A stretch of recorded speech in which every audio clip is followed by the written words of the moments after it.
Hello, welcome back to the channel. In this video I explain M1 Finance app review to see if it's worth using. The M1 app Finance is a versatile financial platform that combines investing, saving, spending and borrowing into one user-friendly interface. It allows users to create customized investment portfolios known as pies, where you can allocate funds to various stocks and ETFs.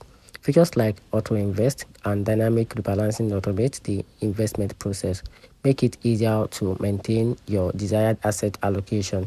Additionally, M1 offers a high yield cash account with a competitive interest rate and the availability to borrow against your investment portfolios at a low rate. The app is designed for long-time investors who prefer an hands-off approach, but it may not be suitable for active traders due to its limited trading window. M1 Finance is ideal for individuals seeking a comprehensive financial tools that simplifies investing and money management. Its combinations of automation, customization, and a low fee make it a strong choice for long-time investors. However, those looking for active trading capabilities or personalized financial advice may need to explore other platforms. And that's it.